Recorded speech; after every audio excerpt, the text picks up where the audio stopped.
Bonjour tout le monde, ici Naibi Jacques de Bon Cru et bienvenue à un autre épisode de mon Miracle Morning et comment améliorer son estime de soi.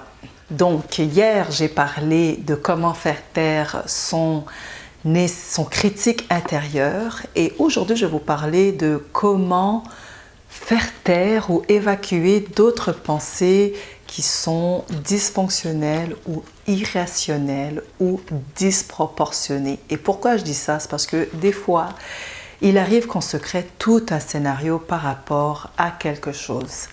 Quelle est votre plus grande peur? Je vais vous dire c'est laquelle la mienne. Moi, c'est la peur de l'échec. Et ça explique beaucoup pourquoi souvent je m'attarde sur des détails qui sont insignifiants et pourquoi je réévalue mon travail et je me demande si c'est toujours bon et j'ai des craintes par rapport à partager ce que je fais.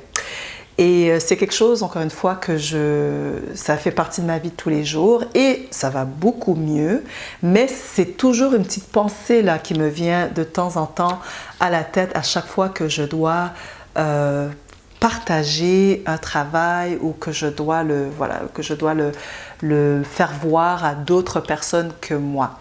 Et la peur de l'échec, ça vient vraiment détruire notre estime de soi parce que encore une fois, on pense plusieurs choses. On pense que tout est une catastrophe en fait. Et je vais vous dire que un échec, c'est pas si grave qu'on le pense. En tout cas, moi, j'ai appris que c'était pas si grave que ça. Des fois, on peut penser qu'un échec, c'est définitif. Mais je vous dirais que non, c'est pas définitif. C'est juste une étape de notre vie. On peut penser aussi qu'un échec, c'est irréparable. Et non, c'est pas irréparable. Il y a des fois, c'est vrai, mais des fois, non, ce n'est pas. On peut penser aussi que c'est toujours risqué de faire un échec, d'avoir un échec, alors on veut se contenter du minimum ou de la médiocrité. Personne n'aime l'échec.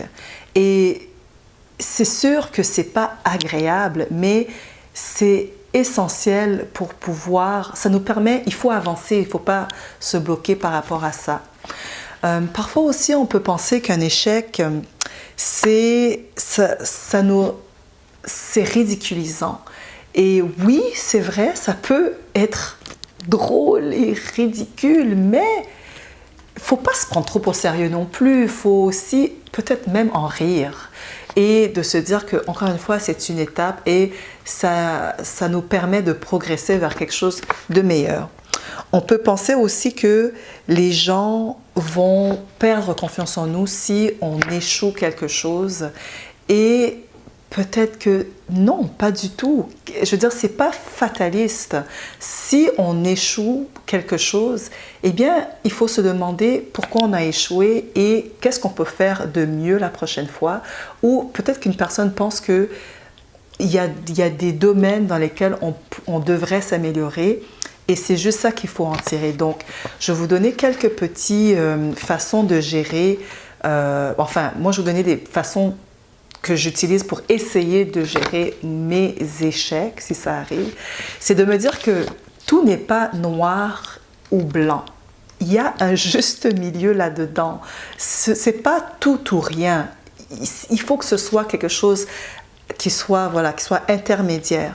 Une autre chose que je me dis, c'est aussi de me rappeler que tout le monde échoue, tout le monde a déjà échoué et tout le monde échouera au moins une fois.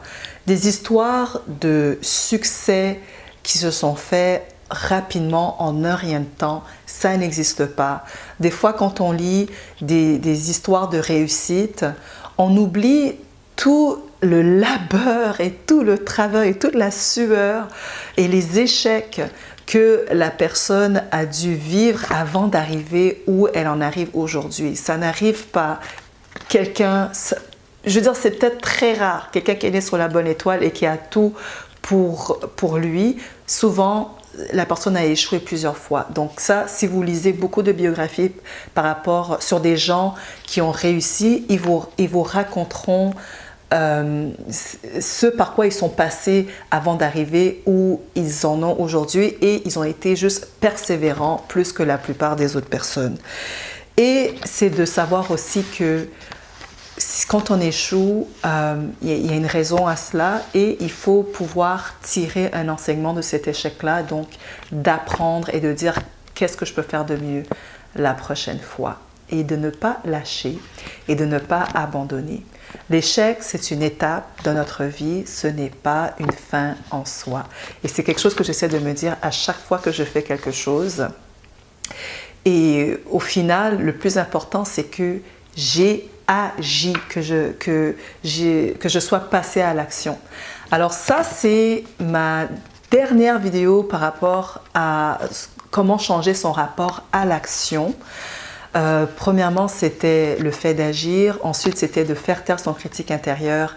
Et en dernier, c'est de comment gérer les échecs. Et dans les prochaines vidéos, je vais plutôt parler de son rapport. Là, c'est vrai, je vais parler de son rapport avec les autres. Donc, n'hésitez pas à me laisser des commentaires ci-dessous si vous avez d'autres trucs à partager pour voir gérer les échecs. Encore une fois, dernier petit conseil, c'est d'observer ce qui se passe après un échec, et vous verrez que finalement, la Terre n'a pas arrêté de tourner. Merci de m'avoir écouté, et je vous verrai lors d'un prochain épisode de mon Miracle Morning. Au revoir!